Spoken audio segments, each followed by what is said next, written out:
Good morning and welcome to the first Innovation in Motion webinar in celebration of the State Transportation Innovation Council's 10th anniversary.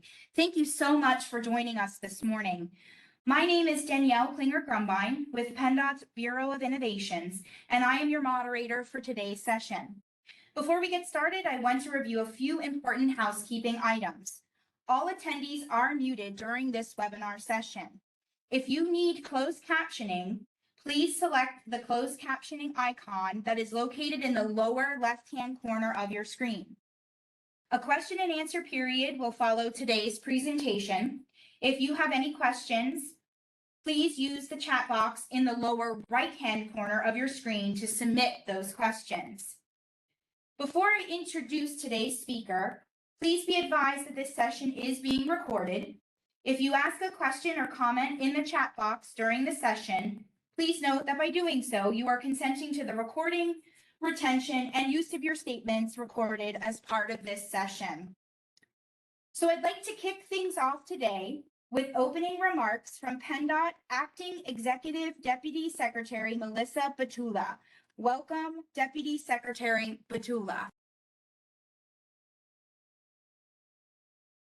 Welcome to PennDOT's Innovation in Motion webinar series highlighting innovation through collaboration, success stories, and celebration of the STIC's 10th anniversary.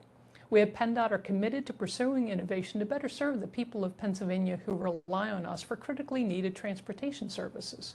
We simply must meet and exceed their expectations by constantly striving for the most efficient and effective ways to keep them moving at the lowest possible cost. Today's webinar, the first in this series, highlights Pennsylvania's groundbreaking work in the use of unmanned aerial systems, or UAS, commonly referred to as drones. From its start in 2018, our UAS program has explored a variety of uses for these units. We have deployed them for such activities as structural, construction and stormwater mitigation inspection surveys, traffic analysis, incident management, and disaster response. We currently have more than 20 licensed UAS pilots and more than 15 UAS units, and we deployed a training program to ensure our staff and our approach to UAS meet Federal Aviation Administration safety regulations. Governor Tom Wolf set a goal of positioning Pennsylvania as a place to safely test and deploy UAS technology and directed that we create a public-private UAS task force and has developed a multi-year strategic plan. The task force established a framework for identifying, integrating, and managing UAS systems for the Commonwealth. Our foray into UAS is part of the Federal Highway Administration's Everyday Counts Round 5 initiative, and FHWA State Transportation Innovation Council incentive program funding has helped us further developing our UAS program here in Pennsylvania. That kind of collaboration is a hallmark of our approach to innovation. We have and continue to work with the government, industry, and academic stakeholders to develop and implement better ways to accomplish our goal of delivering the very best in transportation to our customers across Pennsylvania. Thank you for participating in today's webinar. I hope you find it informative and then encourage you to collaborate with your colleagues to work for ways to innovate in your own work areas.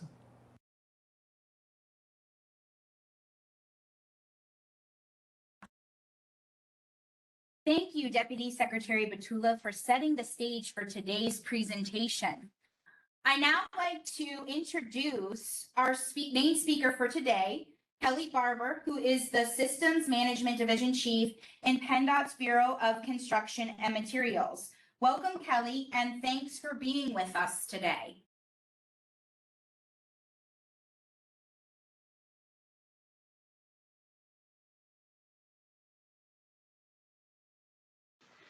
Hello, and thank you for the opportunity today to share with you information on the department's Unmanned Aircraft Systems Initiative. My name is Kelly Barber, and I am the Chief of the Systems Management Division here within the department's Bureau of Construction and Materials.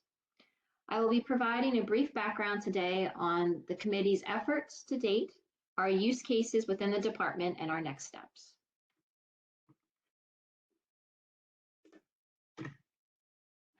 As you may recall, the UAS Steering Committee was formed in the summer of 2019.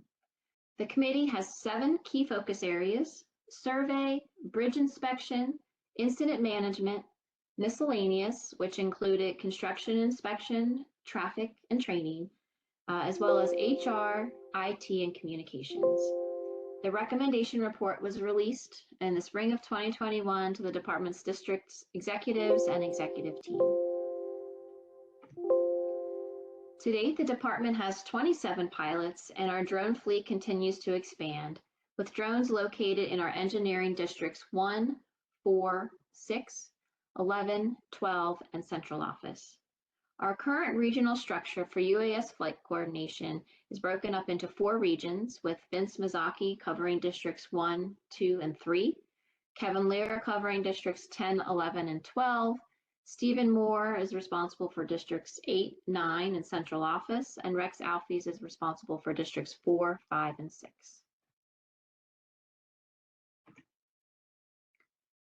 The department continues to expand its use of UAS, testing its capabilities and performance for various operations from design to construction and maintenance. The utilization of UAS for bridge inspection will provide a safety advantage for both personnel and the public. Department staff or consultants will not need to be placed in an aerial piece of equipment or rigged to the structure, thus eliminating the need for traffic control in many cases, which lowers the risk to the traveling public. One area of concern in using a drone for bridge inspection was how close can you get the drone to the structure and not crash?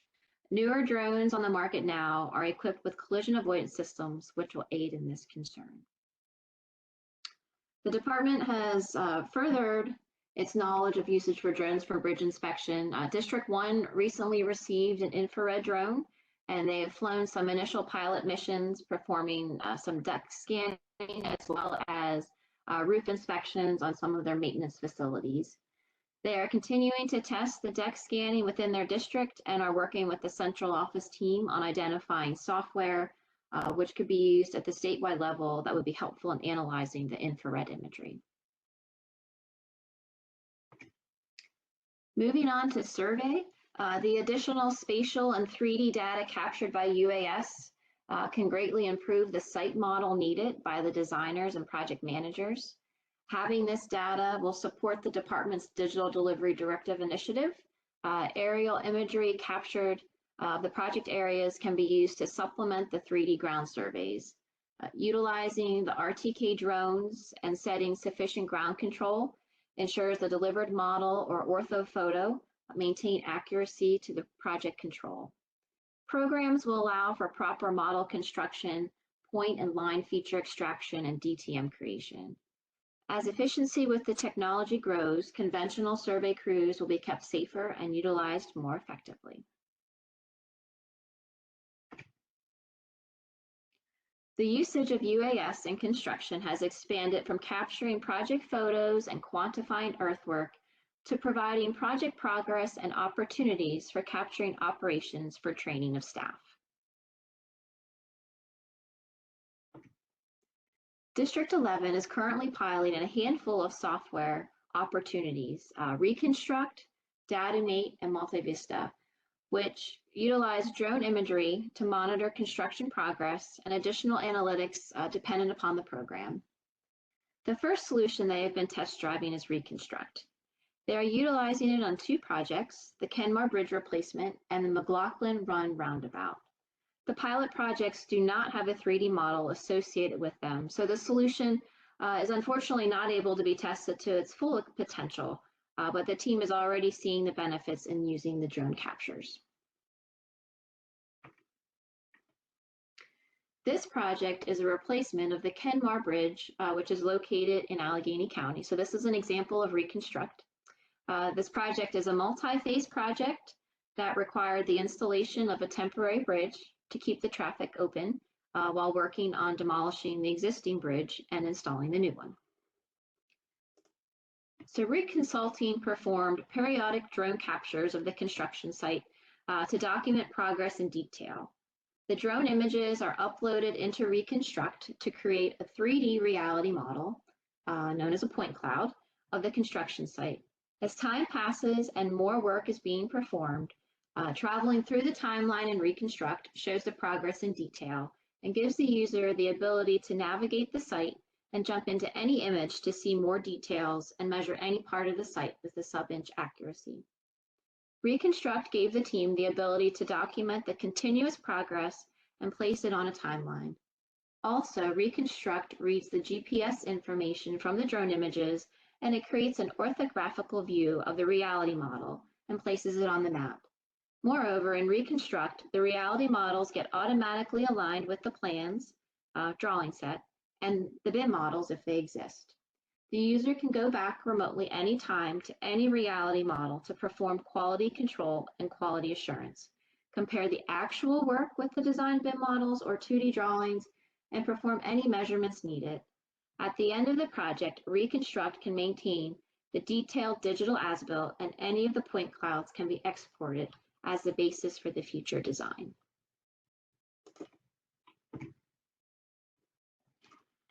The next solution being piloted in District 11 is DataMate, and that's being piloted on the Freedom Road project, which is also a roundabout. The project is early on in its usage, and they plan to fly the project for key milestones.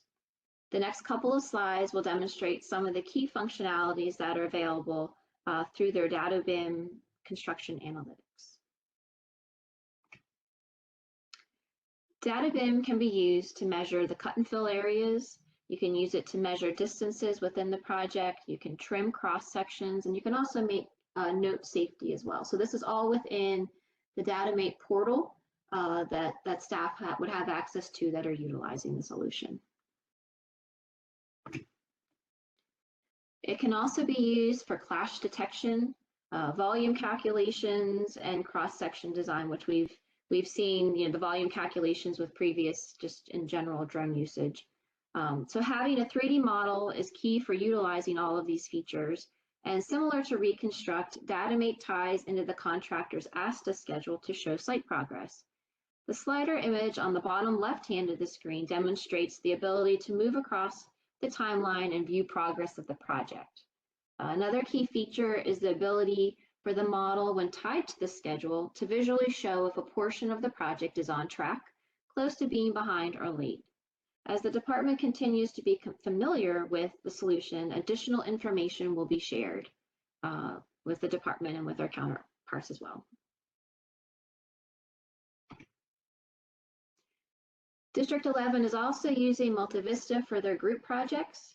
The before and after photos have been proven to be very helpful when dealing with property owners and potential impacts that they view may have occurred during construction on their properties. An example of cost savings in utilizing this specific technology is depicted here by showing the drainage issues prior to the project in the upper portion of your screen, and then how the team was able to make changes and address in construction with the assistance of the imagery. In addition to construction, drones can also be used to monitor wetlands. Drones are also very helpful tools to use for incident management. Pilots may be called to perform situational assessment at incidents or planned events, including but not limited to vehicle crashes, flood or snow-covered impassable roadways, bridge or other infrastructure damage, Commonwealth building damage, landslides or sinkholes, and hazardous material spills. Again, this is an abbreviated list of what they could be called out to look for, participate in, but the usage of drones is very helpful for incident management. The team continues to review potential opportunities for the department to use UAS devices to assist our workforce in the future. We continue to perform outreach to the districts and knowledge share not only with department staff, but with our industry counterparts as well. We are reviewing potential software solutions to aid this effort, also including storage options for those extremely large drone files. Just a reminder, this is not a sprint. We want to spread out the time frame for purchases of equipment to allow for a diverse fleet and to ensure the department will continue to be moving forward with leading technologies available to us.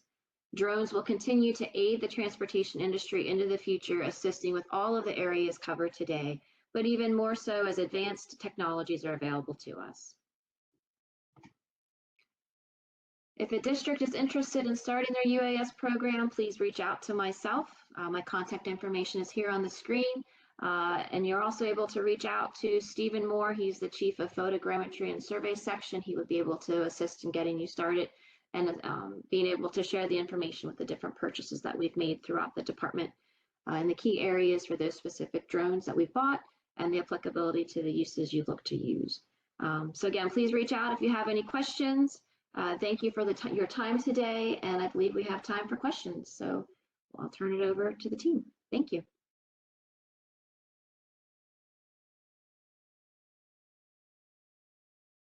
Thank you so much, Kelly. What a great presentation. What a great way to just kind of set the stage and hear about all of the ways that PennDOT is using UAS and how they're being used to carry out tasks and complete projects. It was also great to hear about some of the planned next steps for drone use here at PennDOT. So now we would like to hear from you, our audience members. If you have a question for for Kelly, or I'm going to introduce some additional panelists that we have with us today, please enter it in the chat box in the lower right-hand corner of your screen. Amanda Frank from the Bureau of Innovations is going to read them off and facilitate today's discussion. So joining Kelly for today's question and answer period of the session is Brian Walter, who is a senior civil engineer supervisor in the Office of the Deputy Secretary for Highway Administration. We have Stephen Moore, who is the Photogrammetry Surveys Manager in PennDOT's Bureau of Construction and Materials. And we also have Vincent Masaki, who is the Information and Data Management Manager in PennDOT's District 1. So if our panelists could please unmute themselves, I'm going to turn it over to Amanda. Amanda, can you share what questions that we received thus far? Thanks, Amanda. Absolutely. And we have some great questions coming in so far. The first one for our panel is, are you allowed to fly drones over traffic? If not, how do you go about surveying or inspecting a busy road or bridge?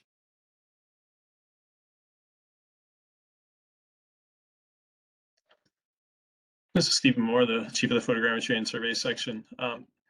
At this time, you cannot directly fly over moving traffic or people. The FAA has certain rules in place that we must follow. The FAA has a lot of rules that kind of make you scratch your head a little bit. I mean, you are actually allowed to fly a drone out of a moving vehicle. So I remember when we first started this back in 2019, Jim Foringer, the district executive in District 1 at the time, who was really helping us get this program off the ground, said, well, let's just fly some shadow trucks and we'll drive it right out of the vehicle. And to my knowledge, we never actually did that. But what we are able to do is to fly within our right-of-ways, taking vertical photographs and also oblique photographs. So we're able to stay out of the way of moving traffic. You know, it's not direct. The FAA rule is actually not directly above moving traffic and people, so we stay as safe as we can. We plan out all of our flights. If we're doing a bridge, we actually, through a consultant, flew all of the major P3 bridges that are coming up now. All of that was done with oblique photographs. You know, we stay away from that moving traffic. We're able to develop those photos, and from those photos knit together one orthomosaic picture of what we have out there. So our staff, who's well trained, FAA's Part 107 certified and also PennDOT certified, follow these rules to a T, make sure that we're not overstepping where the FAA has set their rules. Now in the future, FAA is loosening rules as well. So like I said, my favorite line from John Melville at our Bureau of Aviations is that the FAA moves at the speed of trust. And part of that trust is not only in the pilots, but also in the manufacturers of these drones. So there's a new thing with remote ID, which will be able to track where our UAS devices are at any given time. They're lightening the weight of these drones that we can use. And there are certain rules even now that you can fly over people if you meet certain requirements, though it's hard to meet all those requirements at this time. So we look to be able to do those sort of surveys into the future. Thanks. Thank you for that. Our next question comes from Christine. Can you tell us more about the processing programs you are currently using?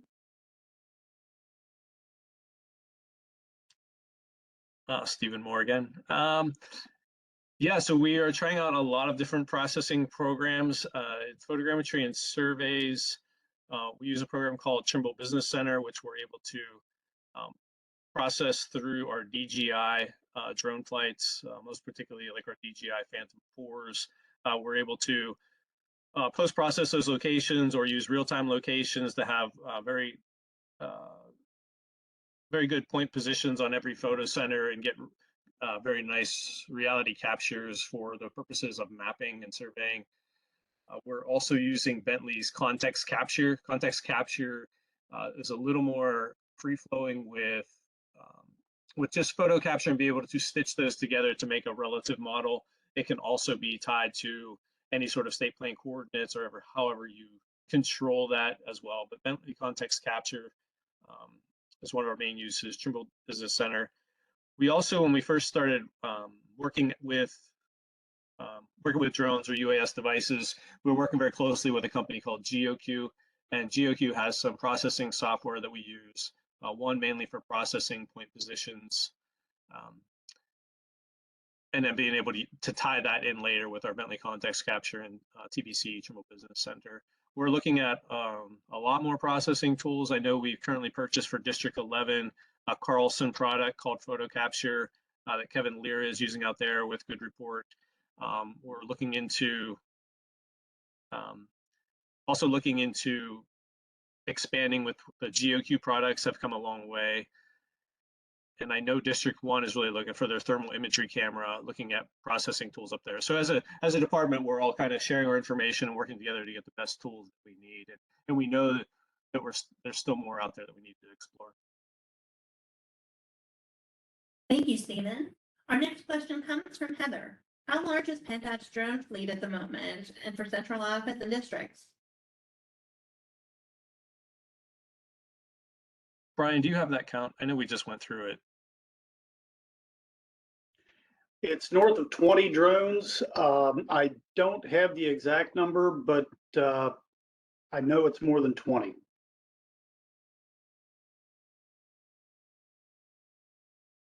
Yeah, I can expand on that a little bit. It's definitely, yeah, it's over 20. I know we just went through, I don't remember the exact number, even though we ordered them all, I should know. But District 1, District 4, District 6, central office, we're utilizing them. We just got started, I believe District 12, we sent some UAS devices out that way. And of course, District 11 utilizing it as well. And all the districts are being touched with it by different consultants, the consultant flights and things like that. So I think department-wide, just over 20. Appreciate that. Our next question is, Publication 888 requires us to inspect stormwater control measures, SCMs, in coordination with our DEP requirements to CH 102 NPDES permits.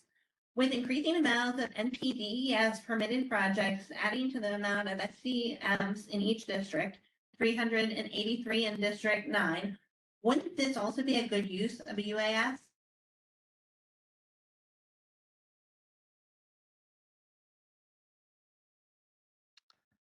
Yeah, it certainly seems like it would be. District 9 is in my region. We'd be glad to explore this with anyone at District 9. There's a couple things. The UASs aren't the end all be all these flights. So depending on something like stormwater, we really have to look at vegetation and different things that might go into that. So I'd have to look a little further what the purpose of it is and what the end product would be. But yeah, we're definitely anyone who identifies a purpose, we'd love to do a pilot and set up some workflows working with them. I know Kevin Lira as well. He's in our survey unit, and they're exploring a lot out that way. So if another district has done this, I'd be more than happy to explore that further. Our next question is from Mark, who says, hello, is there a current pathway to become a drone pilot?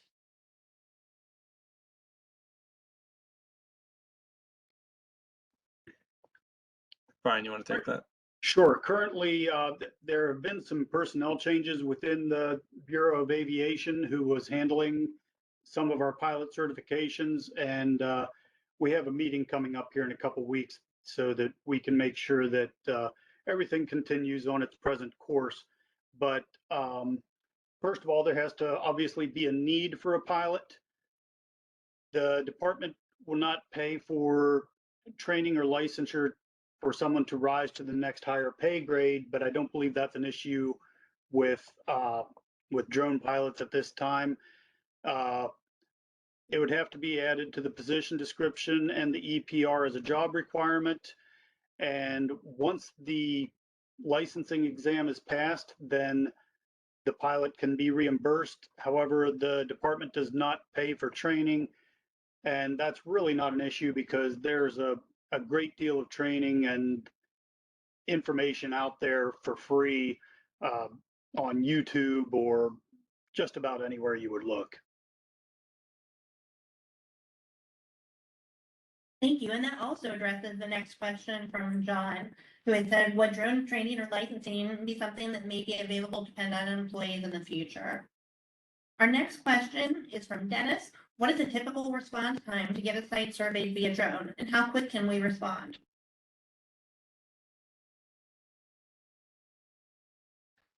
Yeah, one of the things we're working on as we bring a district on board is we have our regional coordinators, and we also have identified district coordinators and those district UAS coordinators at every district. From there, they're trying to build a chief pilot and then other Part 107 pilots that they may have for different purposes.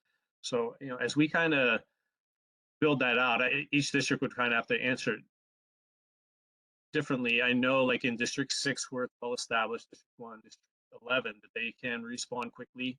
I know, District 11 responded to different slide emergencies and things they've had. That the better we can build out that structure. Flight approvals don't take much time. We kind of do that over email. We identify the areas that we need to fly, just making sure we have the proper UAS devices available and the personnel. So I would say, if it's a district that is still on the basis of it and we have to call into central office, just a matter of scheduling folks. But we really hope as this proliferates out through all the different districts, that structure would exist and really would have quick response time to any sort of incident or project, scheduling projects as needed. Thank you. And since we know some individuals may have a hard stop at 10:30, I'm going to turn things back over to Danielle. However, if your schedule permits, please feel free to stay with us past 10:30. All of our panelists have agreed to continue answering your questions. We know that there are a lot more coming in via chat. We want to try to get to them all as possible. So again, if your schedule permits, just stay with us. Also, if you do have to leave at 10:30, you're always welcome to submit questions that you have to dotinnovations@pa.gov. And we can work with our panelists to provide responses to those questions following today's webinar. So just a couple of things before we go back to our panelists for some additional questions and answers. I would like to thank Kelly, Brian, Stephen, and Vince for participating today. I'd like to thank all of you. I think we're closing in on almost 300 participants today, so that's super exciting. Obviously, this is a very interesting topic that many are interested in learning more about. I am going to throw up a quick feedback survey for today's webinar into the chat. It is a survey monkey. It's just a few questions. We ask that when you have a moment to click on that link and complete that survey for us. Your feedback is valuable and will help us as we plan future events like these.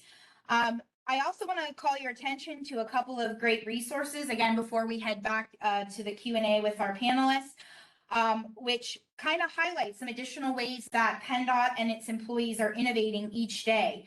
Earlier this year, we released a Focus on Innovations publication, which highlights some really great things that are going on across the department, not only from highway administration, but also in our multimodal deputate, our planning deputate, our driver and vehicle services deputate. So I encourage you to take a look at that. We also have the STIC website, and you can go there and get more information on STIC innovations that are being developed for implementation, or those that have already been implemented. As well, out there on the STIC website, we have the STIC's 10th anniversary webpage, so you can learn more about the history of the STIC, how it got its start in Pennsylvania, and some of the successes that we've seen over the last 10 years. You can find those two links if you go to www.penndot.pa.gov /innovations. And I'm going to throw that up here on the screen right now. So if you go to the website that's there on the screen, PennDOT.pa.gov/innovation, you can find links to the Focus on Innovations report, the STIC website. You can also find a link to last year's virtual innovation days that we did. And we have a virtual exhibit hall which features more than 100 innovative tools, technologies, pieces of equipment, and more that are being used across the department, as well as outside of the department with some of our municipal governments. So encourage you to go to that website. Again, if you do have to leave and you still have some questions that about UAS, please email dotinnovations@pa.gov. So at this time, I'm going to turn it back over to Amanda and our panelists to continue our Q&A discussion. Amanda? Our next question is, how are you selected in your district to be a drone user? And do you have to have experience on flying a drone, or will PennDOT provide training if one is interested?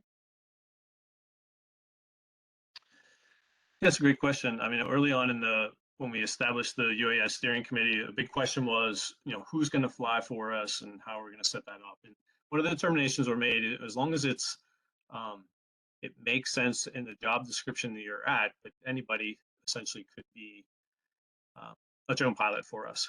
So, the typical places where we've seen them right now are coming from our construction and inspection folks at the districts, our survey personnel, of course.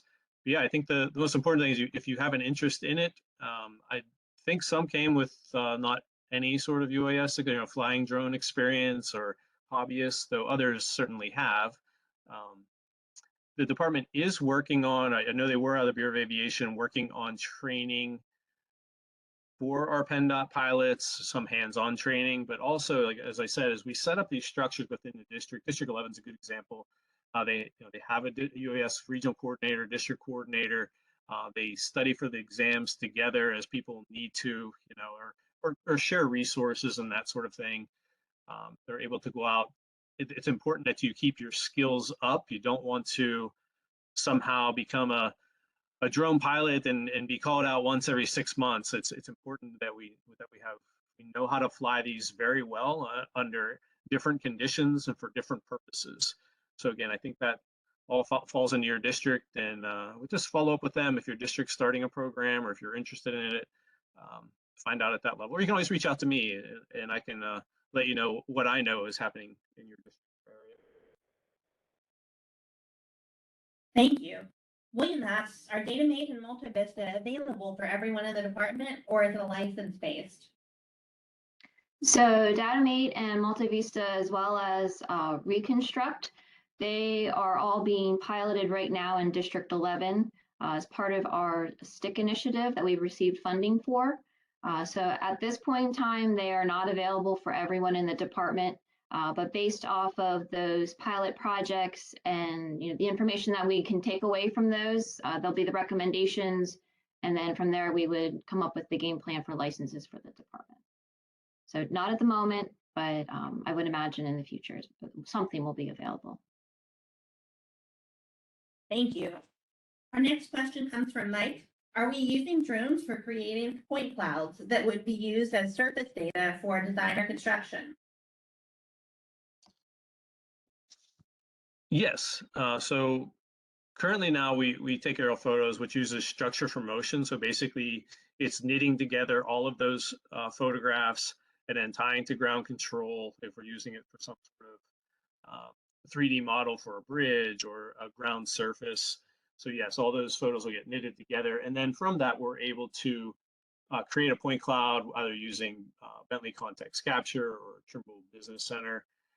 One thing just to remember when we're using this sort of technology that's structure for motion, it's imagery, it's seeing everything you see. So as you're flying above, so if there's vegetation on that site or even like heavy grass cover in certain areas, like it might not get you down to that true surface we're looking for when we're talking about survey. Even bridge, if there's any sort of obstructions or gravel buildups and things like that. So just remember that what you're seeing there is what you're seeing in the photograph, but we definitely can create point clouds out of that, and even probably look into different modeling software moving into the future.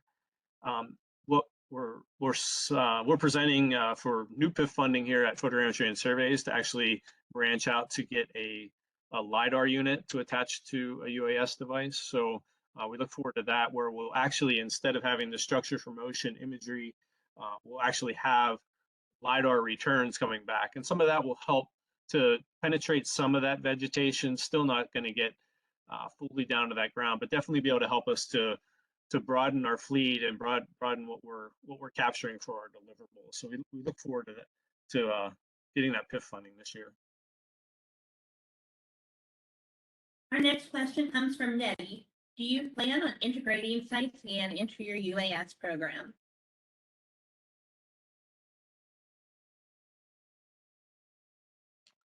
I'm not sure what site scan is, if any other panelist does. Yeah, I'm right there with you, Stephen. I'm not sure what that is. We can look into it and maybe get back on that. Or if Nettie would like to point us to it. If there's anything you want to point to, Nettie, in the comments, please go ahead and do that. I'm going to move on to the next question then at this point. This question comes from Rob. Excuse me. Does utilizing a drone for bridge inspection meet the requirements of a hands-on type inspection?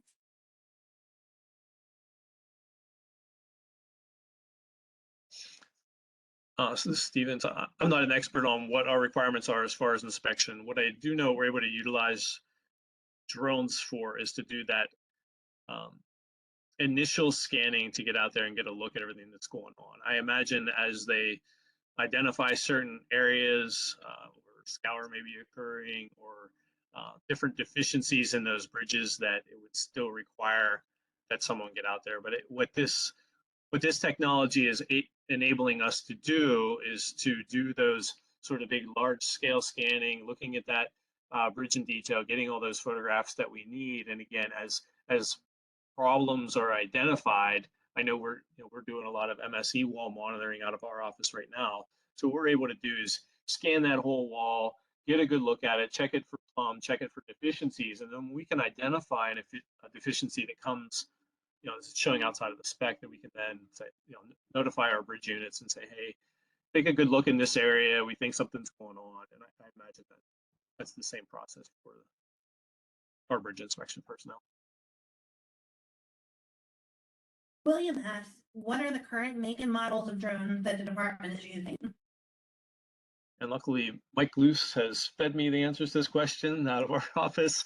So we currently use DJI Phantom 4s, which do have real-time positioning capabilities with those.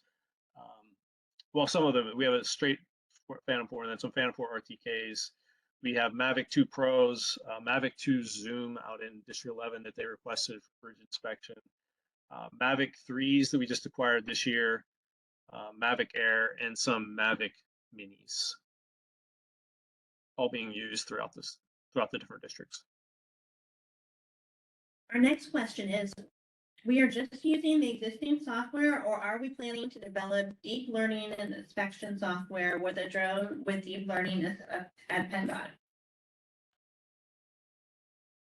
Great question. Yeah, so we have really reached out to our IT folks about things like this. So currently now, like with the IT, we're basically have areas where we're able to track all of our flights and store all the data that we're getting, but we definitely want to broaden into that deep learning and AI tools. We're not there, probably not even close, I would say at this point, but that's definitely something we want to explore and get going. I know, like with District 1, and they had just received the PIF funding to get that the DJI Matrice 300, so they were able to acquire that unit, which I didn't mention in the last question. So we do have a Matrice 300 that'll carry a heavier payload. They have that thermal imagery camera, and yeah, looking for that stuff to be coming. Our next question comes from Christine. She said, does the department have any type of ongoing forum for UAS users or processors?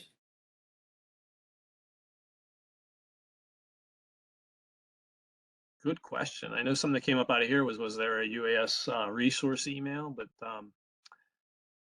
That's a great idea. I think maybe as we work with our IT team, where we're tracking all of our flights and things, to see if they could add a forum into that. I forget what stage we're in right now, stage 1, 2, 3. But I think that's a great idea. Hopefully Kelly can get us going on that. Writing it down. Are there plans to consolidate the software system statewide?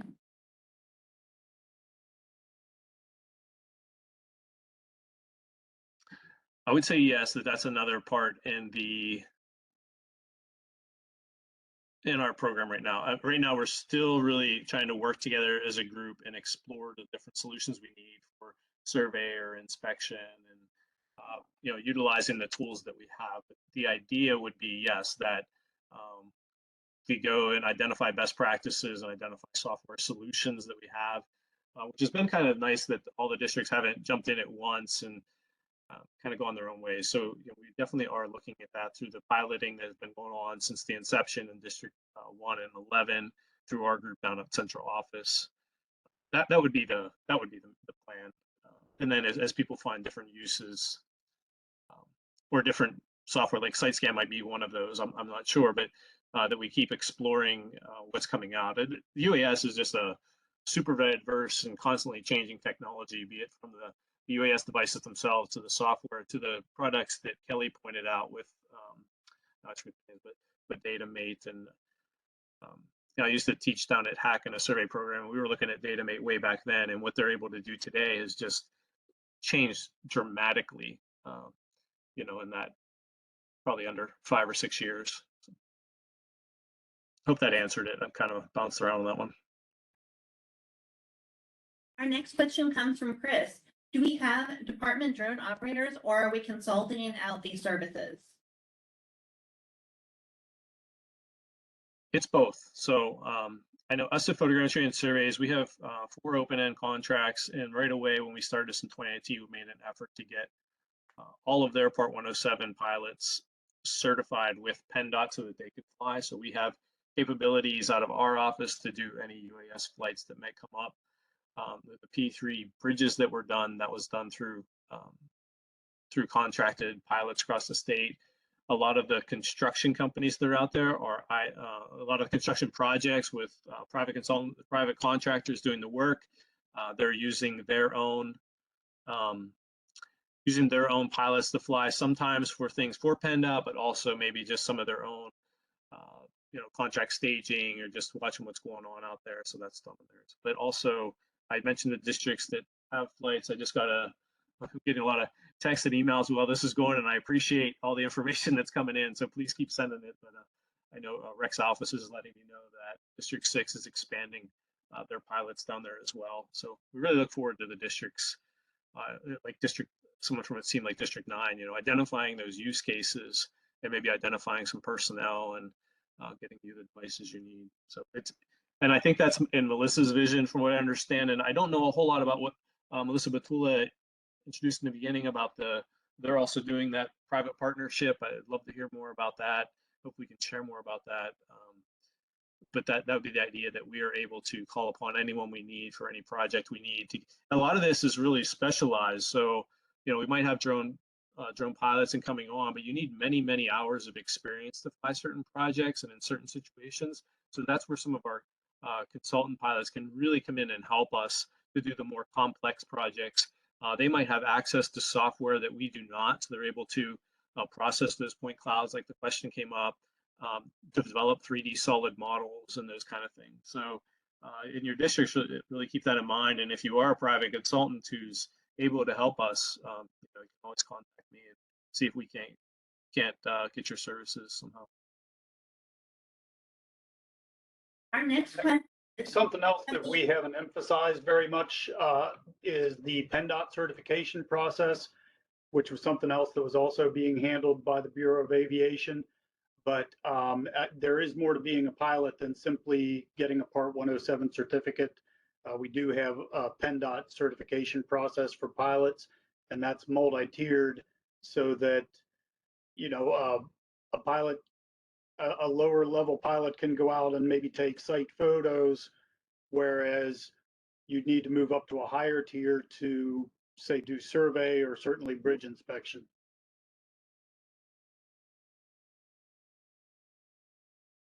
Our next question is, have we explored using the tethered kite that the Turnpike has started to use? This does not require Part 107 or flight plan. I'm very interested in it involving incident management.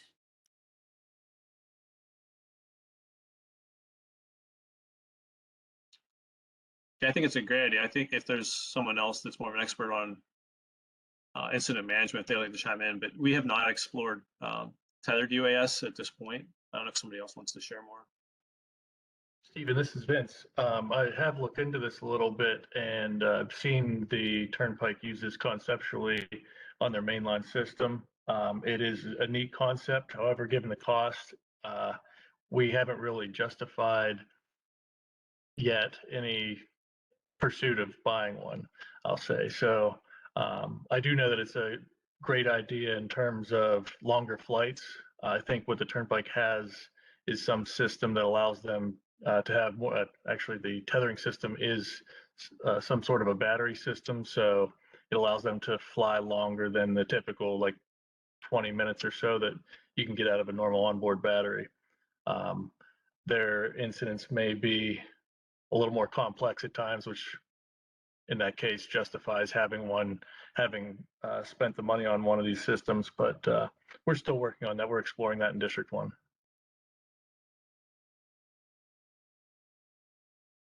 Mike says, it sounds like we use multiple software platforms depending on the initiative. How difficult is it to learn about these different software platforms? I would say it all depends on what your experience and expertise falls in right now. A lot of our survey type projects, the software that we've chosen falls in line with pretty much what we're used to. You know, you're learning the new commands, maybe getting some training from those vendors to get through, but seems to be okay. The Bentley context capture, I'll say from my own side, I find it a little bit difficult to get into and learn from the get-go. So might need some additional training or some help from some districts that got there. Again, different things for inspect. If something's being used for inspection, and they have a software that's designated to that. It's the couple that Kelly had brought up. A lot of those are online based with a lot of help out there. Just measuring on those tools is not difficult. Calculating some volumes is pretty easy to get to. So I'd say it depends on what your end goal is, what that end goal deliverable. But as far as getting a flight planned, getting that drone up there to fly where you want, being able to get the imageries back off, a lot of that's pretty simple. So getting going in this, I'd say it's a short learning curve, but as you dig deeper into it, of course, just like anything, it's going to take a little bit of training, a little bit of experience. Our next question is, could it be used for collection of perishable crash data? Maybe Vince can answer this one. Yeah, and Vince can chime in too. He may know more about it than I do, but I know the state police are currently using drones to do crash reconstruction, and my understanding is they're having quite a bit of success with it.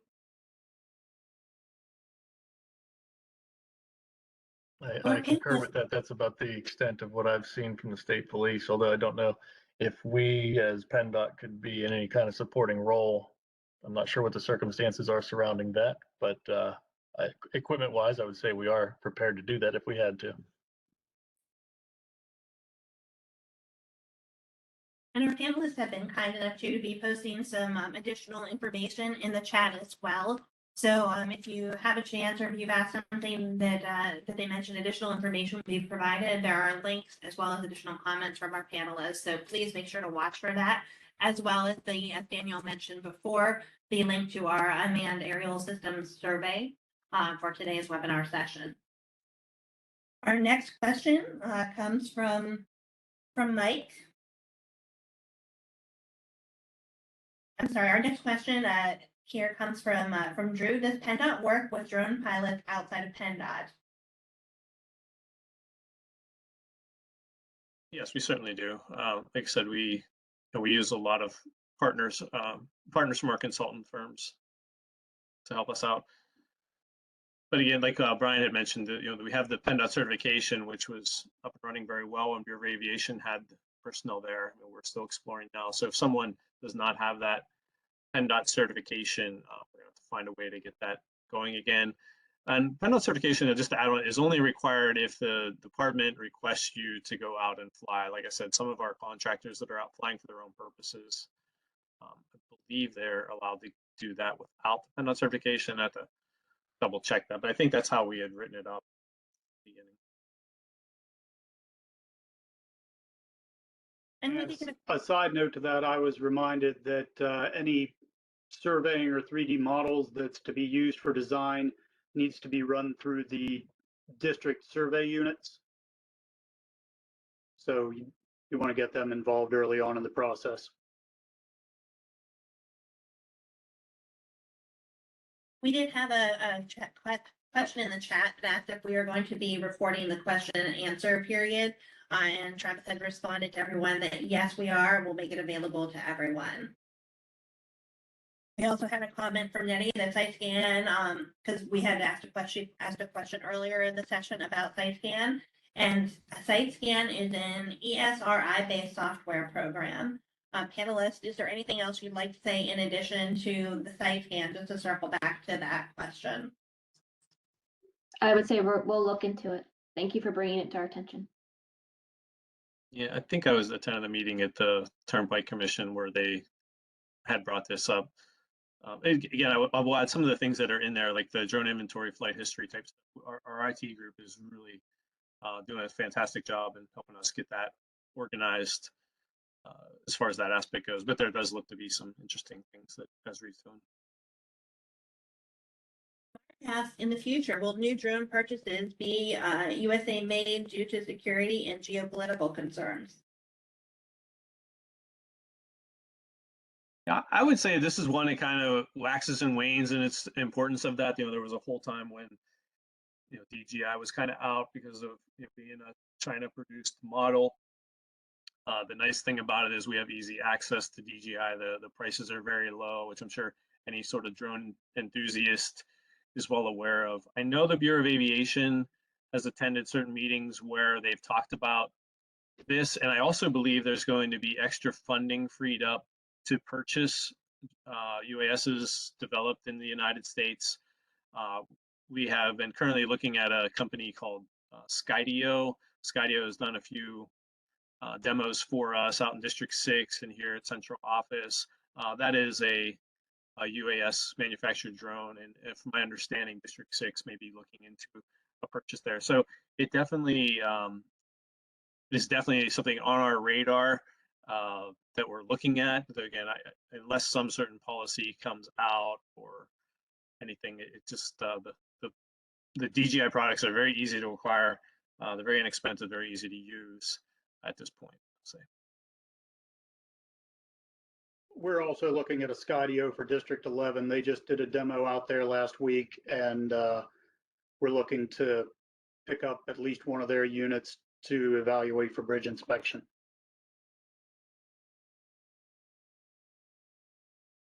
Well, thank you so much to our panelists and to all of our guests today who have added so much to this presentation by adding your questions in. I just wanted to add too that if you have any additional questions, please send them to the email address that's up on the screen, the .innovations@pa.gov.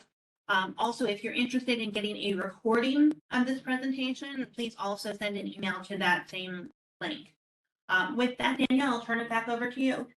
Thanks, Amanda. Thanks again to all of our panelists today, Kelly, Brian, Stephen, Vince. We certainly appreciate your presentation as well as answering so many questions. Obviously, I said at the beginning, this is a very hot topic, a very interesting topic. So the fact that we had nearly 300 participants today and all of these questions show that people really want to learn more about it. So my thanks to you again, panelists. My thanks to everybody who participated, for those of you who were able to stay on and continue with the question and answer portion of of the session. We're just going to drop that survey link in the chat one more time. This is just about today's webinar. Just a couple quick questions. If you could just click on the link and take time to complete it in SurveyMonkey, we would really appreciate it. Again, there's a lot of great resources out there at pendot.pa.gov/innovation. For those PennDOT employees on the line, I also like to quickly plug IdeaLink and WorkSmart, our employee engagement system. So if you have an innovative idea, submit it to IdeaLink. And we're going to post that link in the chat as well quickly. Or if you have some smart practices, things that you're already doing innovatively in your own work areas that you'd like to share with your PennDOT employees, you want to go to WorkSmart. And that's, we want to change that link up there, Travis, real quick, instead of at pa.gov. It's www.idealink.pa.gov. And then www.worksmart.pa.gov are the web links to those two employee engagement resources. So with that said, if you do have further questions or do desire a recording of this presentation, you want to email dotinnovations at pa.gov. Okay, so I think it looks like we had someone who was having an issue with the survey link, but I think we got it rectified. So again, before you head out today, just take that survey. We'd appreciate it. And again, my thanks to all of you for participating today. We're going to now end the webinar. Take care, everyone. Have a great day.